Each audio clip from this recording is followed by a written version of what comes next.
This is Wickett on Wisconsin. My name's Mike Wickett. After 10 years in Milwaukee talking sports, I took a bit of a break, but now I'm back and here to talk about the Packers, the Bucks, the Brewers, and more with you. And now inside the Koss Headphone Studios, this is Wickett on Wisconsin with me, Mike Wickett. It's another episode of Wickett on Wisconsin. Thank you so much for checking us out, whether you're listening on Google Podcasts or Apple or Spotify or whatever the case may be. Thank you so much for doing it. I appreciate it. And if you're watching the video of the podcast, which is always interesting to me, it's the times we're living in these days, I really got to step up my background game. You see all these guys on ESPN and FS1 and everywhere, and they have got sweet backgrounds. And what do I have? I have my little studio I built into my bedroom, and then you see my unmade bed and the green blank wall and a TV and a wire sticking out where the cable goes in. I definitely have to step my game up. But enough about that. I'll get to the Packers schedule coming up. I was going to get to that when it came out on Thursday and over the weekend, but I want to talk about something that I learned over the weekend about sports. And unfortunately, this really sucks to say because I am a massive sports fan. If you have known me and you have followed my radio career, or you're just my friend, or you just have watched a game with me at a bar or in a basement or whatever, you know I'm a big sports fan like you probably are listening to this. And it really, really hurts to say this, but I think I learned this weekend that we are not ready in this country here on May the 11th as I record this. We just got done with Mother's Day. We are not ready at all for sports to come back in this country. We are not ready for it. And I learned that because of UFC president Dana White. Now, I am not UFC guy. If you know me, you know that I'm not the biggest fan of UFC. I will go to a UFC party if it's being had. I know Conor McGregor. I know Anthony Showtime Pettis because he's from Milwaukee. I know some of the bigger names. I know Chuck Liddell. I'm not a UFC guy, but I know enough to keep a conversation kind of going, I guess. Maybe I don't. That's not the point. Over the weekend, we had UFC 246 or 249 or whatever we had, and it was the first real live sports that we have had here in America since the coronavirus pandemic. And I, much like you, was desperate to watch live sports. I miss the NBA. We should be deep in the NBA playoffs right now. The NFL draft was fantastic. It had record-setting ratings, and it was all done virtually. We should be into May baseball right now. We should have had an NCAA tournament, but we had nothing. We should have had the Masters already. We have had nothing. We finally got our taste of live sports in America, and it took place in Jacksonville, Florida. It was a UFC card. And if you're a UFC fan, you probably really enjoyed it. I didn't, but again, please take this with a grain of salt. I'm not UFC guy. Now, they had the free undercard on ESPN, and I watched half of that because I got bored with it. And look, if a fight is a bunch of grappling, I'm really not interested. I'm mainstream UFC guy for sure. I want kicks, I want punches, I want knockouts. I want that wild, kick off the fence. That's the kind of stuff that I'm in for. I'm not all about the holds and the lockout and locks or whatever. I don't even want to try to get in the weeds because I'll just sound like a giant idiot. So if I didn't have, a ton of patience for watching the full card. And that's okay. If you're into it, that's fine. That's your thing. But there were no fans. There were zero fans. And if you've ever watched UFC undercards, you know that those early fights, just like if you get a pay-per-view boxing match, those early fights don't generally have a lot of people there. If you bought the last Mayweather fight or, you're going to get the next big match, whatever, the big boxing match, when you tune in at 7 o'clock or 6 o'clock for the very first fight, there's 11 people in the seats. And that's kind of what this was for UFC, except the crowd didn't grow. Now, I didn't get to the main event. I watched it. I watched it the next day. I didn't get to the main event live. But I have to imagine that the crowd for the main event looked very, very similar to the crowd at the, at the start of this, when it was the free stuff on ESPN, the stuff I was watching. And I have to tell you, just from that standpoint, it was weird to watch. It was really, really weird because I try to put myself in my couch seat or my lazy boy, and as I'm watching TV and I'm clicking and I land on a Green Bay Packers game, and to think about what that would be like to watch the Packers play with no fans.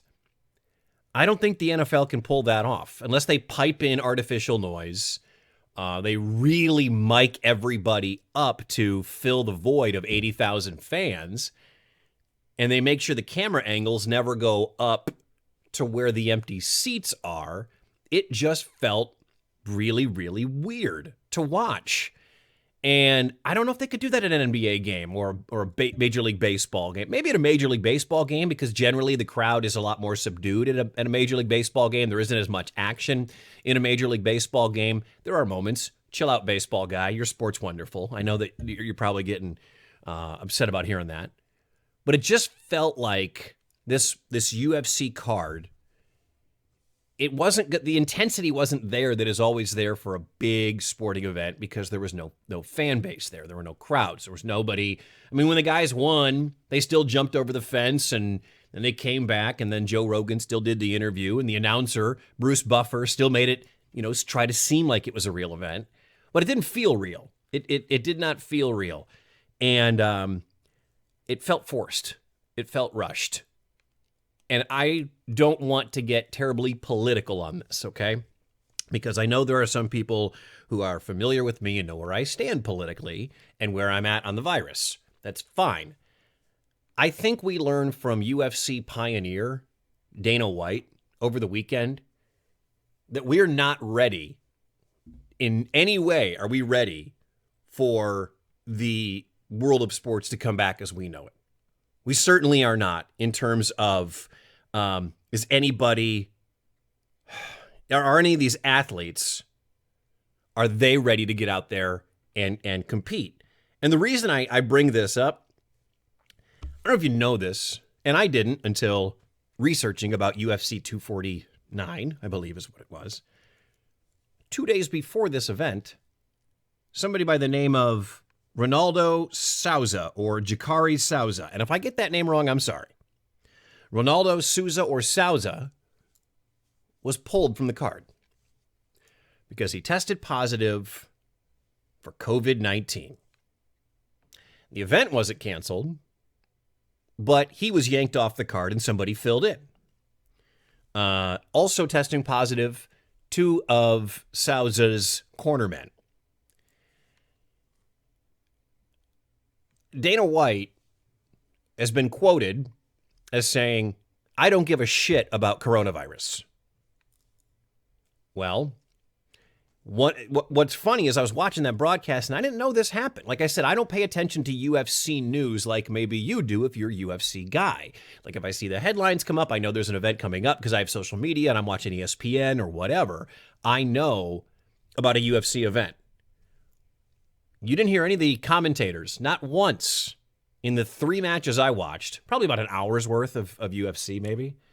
Not once did they mention the coronavirus. Not once did they mention there are no fans. They alluded to, these are different times and yada, yada. I didn't know this dude tested positive for coronavirus 2 days before the scheduled fight was supposed to happen. It happened on the 8th of May. Fight night was the 10th of May. I think Dana White, who is trying to prove that his sport, that his product is ready, that his sport, that his product can continue on in normalcy, has proven exactly the opposite of that. Let's just hypothetically say the NFL starts the week after Labor Day, like it usually does. And the Packers are set to open the season at Minnesota, as they are when the schedule came out last week.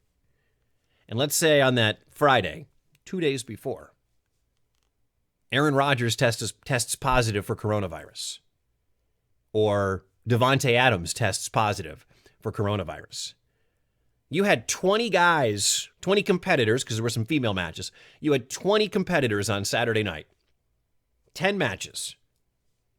One of them tested positive for coronavirus 2 days before the match was supposed to go. So that's about 5%. 5% of the Packers' game day roster is 2 players. So what if 2? Pick any 2 Packers. Pick 2 Green Bay. Maybe Aaron Rodgers and Devontae Adams, first 2 that come to the top of your mind, or whatever the case may be. Maybe it's Zadarius Smith and Aaron Jones, whatever. 2 Green Bay Packers. Statistically, that's the comparison I'm trying to make here. So then pick 2 players on every game day roster. So now we're talking about, from 32 teams, 64 guys in the NFL potentially testing positive for coronavirus. I don't think Dana White's plan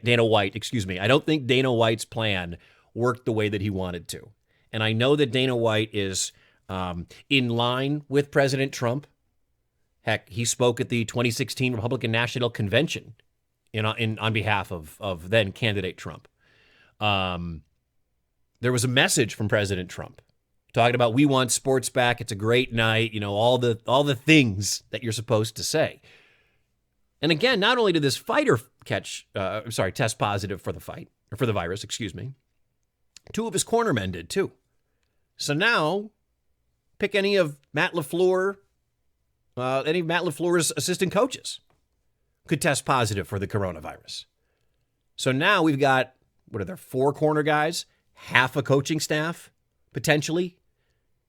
It's not going to happen. I've never been more concerned or sure of it than I am right now.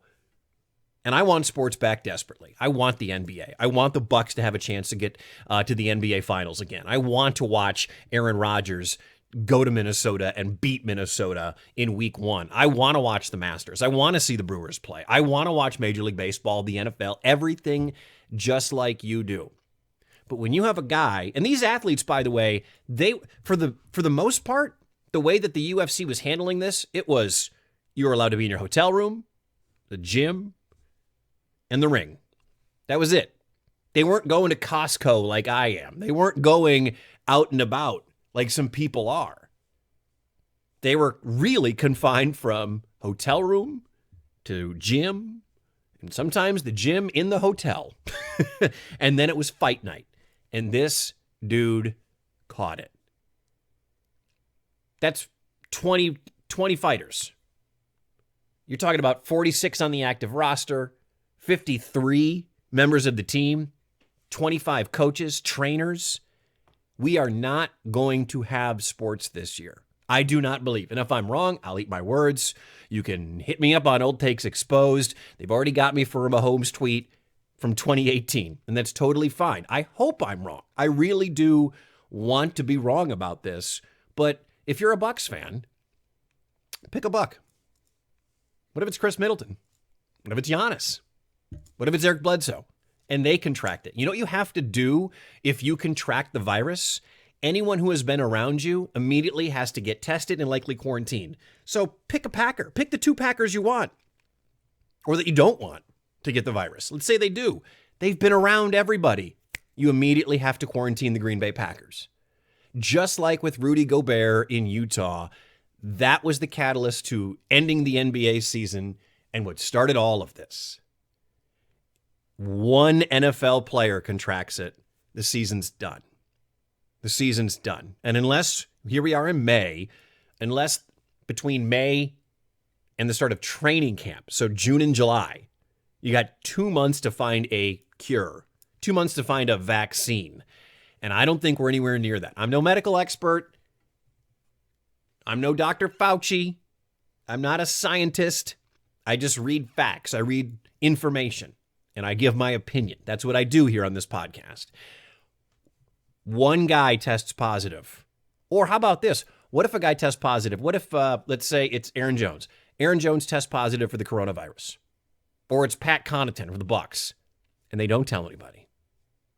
And they don't tell a soul. They keep it quiet because they want to play. Well, what happens then? Connaughton plays, spreads it to half the Toronto Raptors. Then the Raptors all test positive for it. It's out of control right now. We don't have this thing under control. Curve flattening. Doesn't mean it's going this way. Doesn't mean it's going down. The curve is flattening. I mean, again, Aaron Jones has it and Alan Lazard. Let's say they both get it. What if they don't tell anybody? What if it's just, get home, be on the respirator. We won't tell anybody. You have a bad ankle and you won't be at practice at all this week. That's not safe. That's not safe at all. It sucks to say, but then think about how many people, and these guys are hitting each other. These guys are bumping into each other. These guys are exchanging sweat with each other. These guys are exchanging all kinds of fluid on the outside with each other. It's terribly dangerous. And thanks to Dana White for going ahead with this fight, for proving exactly what none of us want to see. And that is, there's not going to be any sports next year. There won't be any sports until next spring, I don't believe, until 2021. The winter is going to be longer than the Game of Thrones winter, okay? It's going to be ridiculous how wintry this is. And I just wish it was the opposite. I wish it was somebody else. I wish it was something else. You know what I mean? Like, I wish we were talking about anything but this right now. I mean, think about your Badger football team. And we can get into a debate later on whether or not there should even be a Badger football season if students aren't allowed on the campuses of all of the NCAA universities. But let's say that they do go ahead and let kids back on the campus at UW-Madison. You got 100 players on that football field. You got all the scholarships, all the walk-ons, all the trainers, all the coaching staff, all the students on the sideline, all the cheerleaders. And let's not forget 80,000 fans at Camp Randall or 80,000 fans at Lambeau Field. 5% of the UFC card caught the virus 2 days or tested positive for the virus 2 days before the fight night. And they went ahead with it. Imagine if the Badger quarterback, whoever it's going to be, imagine if the Badger quarterback or if Christian Yelich tested positive for it. All of a sudden, you got to quarantine that entire Brewers clubhouse, that entire Badger football team, and it's done. And it's over. I know it sucks. I know it does. And I want sports back like you do. I've said that 100 times. It's just not going to happen this year. And whether you're a fan of UFC or you're not, you're a casual fan, I'm just a guy who needed live sports. It's what I wanted. These team sports, you can play golf. Although I think if Tiger Woods is tested at, before when he gets there for the tournament on Tuesday, test positive, anybody he's interacted with, which is likely people in that clubhouse, probably have to cancel that golf tournament. You probably have to. But one Major League Baseball player has to contract it. One NBA player has to contract it. One NFL player has to contract it. And the season's over. Just like what happened with the NBA and Rudy Gobert. And by the way, I think the poetic right day to start the NBA season, sorry, Bucks fans, this season's washed. You pick it up right from the day that Gobert touched all those microphones. That he put his hands on the microphones. That's poetic, I think, right? Wouldn't that be poetic? I mean, heck, the Admirals, who have the the AHL's best record, just found out that their season is done. Their season's over. The AHL canceled the rest of the regular season. Not suspended it, canceled it, which sucks because that meant dollars coming into Milwaukee. That meant dollars going into all of the AHL cities. And much like the Bucks, the Ads had Calder Cup. They had championship aspirations. Best record in the league. Bucks had the best record in the league. And the coronavirus is wiping both of them out. It blows. It really does. It does. And it is another thing that we don't talk often enough. It is about the players. And I know that we look at these athletes and we think of them as not regular people. People that don't have families, the people that don't have lives, people that don't have kids, the people that don't have grandparents, just like you and just like me. And I a couple of things come up when you start thinking about bringing sports back is, are the athletes ready for it? Twofold. First of all, are the athletes ready to go back and get on the gridiron or be on the hardwood or whatever, knowing the possibility is there that that virus is in the building. And again, I go back to what I said earlier, and that is, what if Chris Middleton or Giannis gets it, but nobody wants to say anything about having it, and they hide it? And let's say they're playing the Clippers in the finals, and it's Kawhi Leonard guarding Giannis, and Kawhi gets it. And 2 days later or 3 weeks later, we find out that, a member of the Bucks had it and gave it to a member of the Clippers, and then a member of the Clippers got it. And then all of a sudden, now you've infected the opposite team or another team or other athletes. Athletes don't want to do that to each other. And what if it's David Bakhtiari of the Packers, and a member of the Vikings doesn't disclose that he's got it, and somehow that gets transmitted in the 3 hours of fighting on the offensive line? And then all of a sudden, Bakhtiari's exposed to it. And then he could expose the rest of the Packers locker room to it. I don't know if the athletes that are out there who are in incredible physical shape, who are they're in the type of physical shape that we'd all love to be in, but let's be honest, we know we're not. They're Adonises. They are sculpted. They work out while the rest of us are gaining weight during the pandemic, burning through Netflix. When in season, these finely tuned athletes, while they may be more physically gifted than you and I, while they may work out, they can bench press more, they can run faster, they can run longer, whatever the case may be, they still have a human immune system.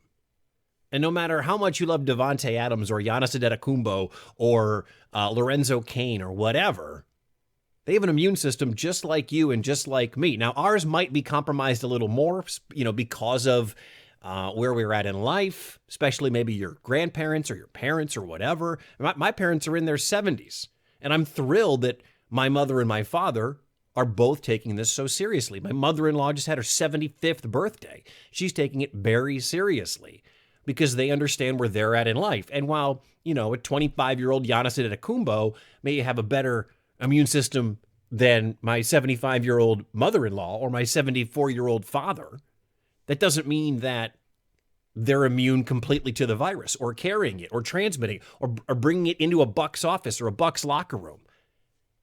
I don't know if the players are ready for this. We want to watch sports. We want to finish that Bucks season. We want to start the NFL. We want to start college football and college basketball. We want Major League Baseball to be here.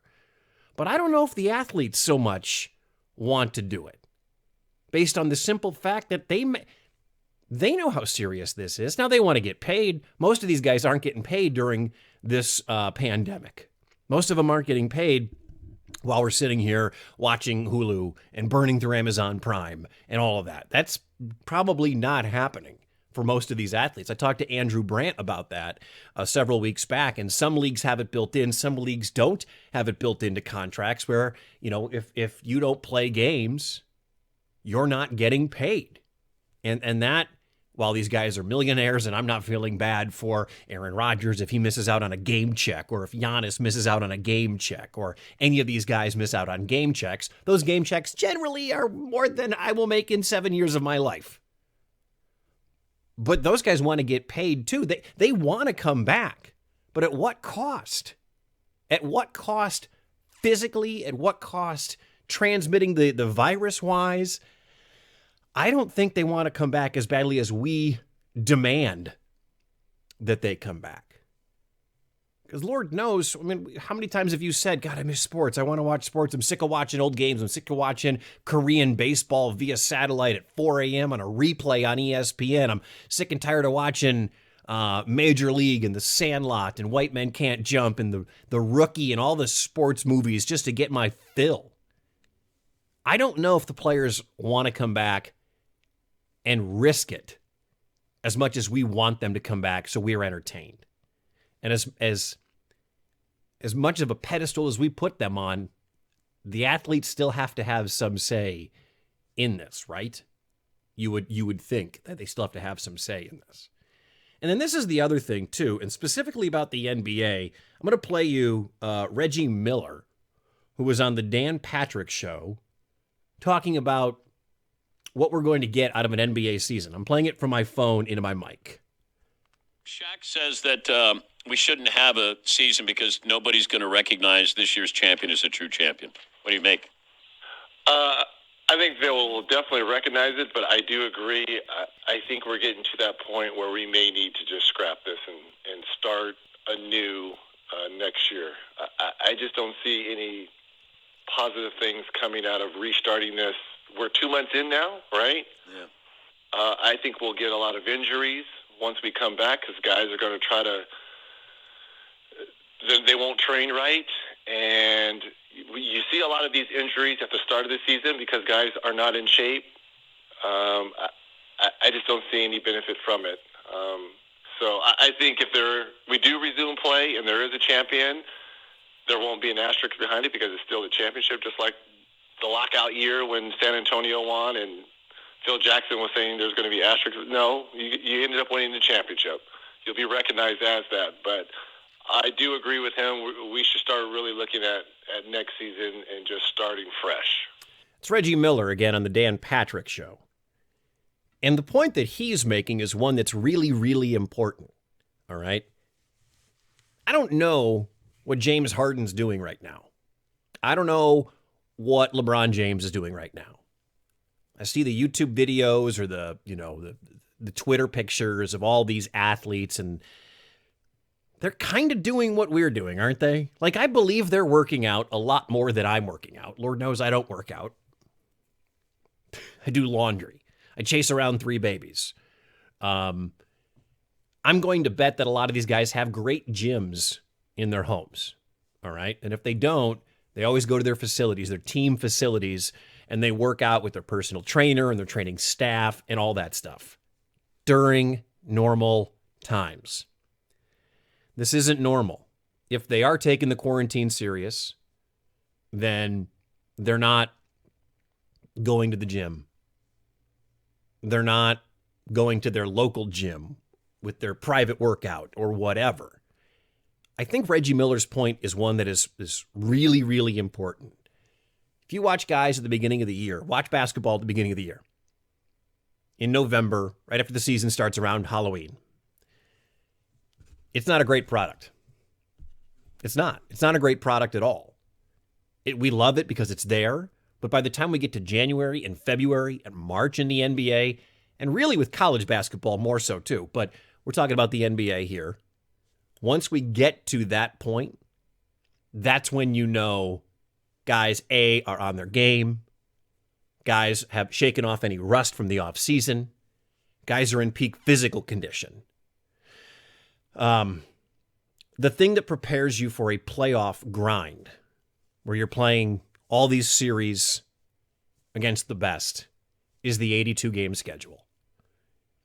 If you're watching The Last Dance with Michael Jordan, or about Michael Jordan, you remember, you watched the last episode, and that was when he came back in 95, and he came back in March, and he didn't have his legs, and he had a baseball body, and he wasn't prepared for that Orlando Magic series.